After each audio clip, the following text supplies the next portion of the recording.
उधर उत्तर प्रदेश में प्रयागराज महाकुंभ मेला 2025 में अब तक 58 करोड़ से ज्यादा श्रद्धालु गंगा में आस्था की डुबकी लगा चुके हैं। इसके बावजूद गंगा जल की शुद्धता पर भी कोई असर नहीं पड़ा है। Missile man APJ Abdul Kalam के साथ वैज्ञानिक विमर्श करने वाले पद्मश्री वैज्ञानिक डॉक्टर अजय कुमार सोनकर ने अपनी प्रयोगशाला में ये सिद्ध कर दिया है। गंगा का जल न केवल स्नान योग्य है बल्कि यहाँ पर आपको बता दें कि अल्कलाइन वाटर जैसा शुद्ध है। वहीं गंगा नदी के जल की शुद्धता पर सवाल उठाने वालों को देश के शीर्ष वैज्ञानिक ने अपनी प्रयोगशाला में झूठा साबित कर दिया है। उन्होंने अपने सामने गंगा जल लेकर प्रयोगशाला में जांचने की खुली चुनौती भी दी है।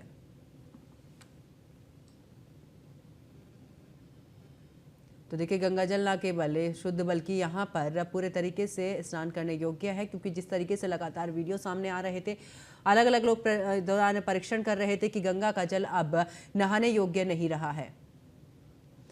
और ज्यादा जानकारी के लिए हमारे संवाददाता एसके वाजपेयी हमारे साथ में जुड़ गए। एसके, देखिए, अगर जिस तरीके से प्रयागराज की बात करें तो यहाँ पर गंगा जल नहाने योग्य नहीं रहा। तमाम वीडियोस हमने देखी सोशल मीडिया पर, लेकिन आप देखिए सर्वोच्च जो वैज्ञानिक हैं उन्होंने सीधे तौर पर साबित किया, उन्होंने खुली चुनौती भी दी है कि आप हमारे सामने दौरान देखिए और परीक्षण करिए कि क्या गंगा का जो जल है वो शुद्ध है या नहीं। उन्होंने सीधे तौर पर कहा कि ये जल अभी भी वैसा ही है जैसा पहले था। बिल्कुल निश्चित तौर पर, क्योंकि अगर हम देखें तो गंगा के जल को लेकर लगातार सवाल उठे और इसको लेकर कहीं न कहीं विपक्ष की तरफ से काफी हमले भी सरकार पर बोले गए थे। हालांकि इस पूरे मामले को लेकर मुख्यमंत्री की तरफ से भी सदन में जवाब दिया गया था। सरकार ने भी कई टेस्ट गंगा के अलग अलग घाटों से कराए थे, जिसमें ये साबित हुआ था कि गंगा का जल पूरी तरीके से साफ और स्वच्छ है और जो मानक निर्धारित है एनजीटी के, उन मानकों को भी पूरा करता है। हालांकि इस पूरे मामले को लेकर पद्मश्री वैज्ञानिक हैं अजय सोनकर, जिनकी तरफ से प्रयोगशाला में इस पूरे मामले का टेस्ट किया गया। टेस्ट करने के बाद उन्होंने गंगा के जल की शुद्धता पर जो सवाल उठ रहे थे, कहीं न कहीं उसको विराम लगा दिया है। उनकी तरफ से स्पष्ट तौर पर कहा गया है कि अगर किसी को भी इसमें असंतुष्टि होती है या कोई इस बात से इत्तेफाक नहीं रखता है तो वो प्रयोगशाला में आकर उनके सामने खुद जांच करके पूरे इस मामले को देख सकता है। हालांकि उनकी तरफ से कई टेस्ट अलग अलग तरीकों से किए गए, जिसके बाद जो अभी तक की जो चीजें निकलकर सामने आई हैं उनके अनुसार गंगा का मानक जो निर्धारित है एनजीटी का वो पूरा करता है और अलग अलग घाटों से लिए हुए जल में बैक्टीरियोफेज के कारण गंगा का जल अद्भुत और स्वच्छता है और कहीं न कहीं वो दूसरे बैक्टीरिया को भी खत्म करने की क्षमता रखता है।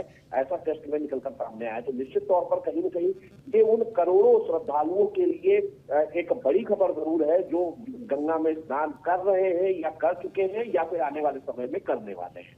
बिल्कुल। और देखिए एसके, क्योंकि लगातार देखा है कि गंगा जल को लेकर पहले भी परीक्षण होते आए हैं और जो नॉर्मल जल रहता है इसको लेकर भी कहा जाता है कि देखिए जब हिमालय से इस दौरान गंगा निकलती है वहां से तमाम जड़ी बूटियां इस जल से होते हुए आती हैं, तो यही वजह रहती है कि जो गंगा का जल है वो पवित्र माना जाता है। और ऐसे में आप गंगा के जल को इकट्ठा करके रखिए, लेकिन किसी भी तरीके की कोई भी इस तरीके से अशुद्धि इसमें नहीं पाई जाती है।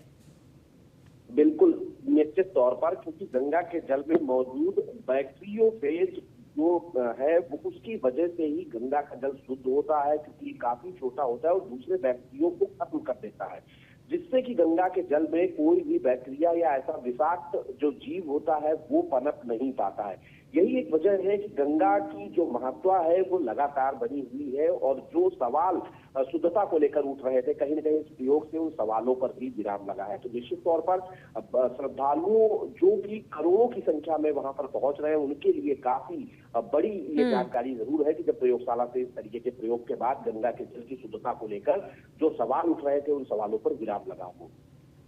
बिल्कुल एसके। और देखिए दूसरी तरफ ये सवाल भी थे कि वहां पर जिस तरीके से श्रद्धालु पहुंचे हैं बड़ी संख्या में, वहां पर श्रद्धालुओं ने स्नान किया है, गंदगी को लेकर भी कहा कि देखिए वहां पर जो गंदगी है वो चरम पर है और यही वजह एक रही है कि वहां पर जो जल है वो स्नान करने योग्य नहीं रहा।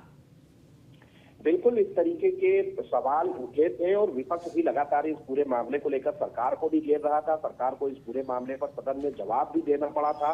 हालांकि इसके बाद जो वैज्ञानिक हैं जो कि पद्मश्री से सम्मानित भी हैं अजय सोनकर, उनकी तरफ से 5 अलग अलग घाटों का जल लिया गया, उसका वैज्ञानिक परीक्षण किया गया। परीक्षण करने के बाद जो परीक्षण के रिजल्ट आए उनको सार्वजनिक किया गया, और जिसके बाद ये भी कहा गया कि अगर बावजूद इसके भी किसी को संतुष्टि है तो वो खुद प्रयोगशाला में आकर जांच करके संतुष्ट हो सकता है।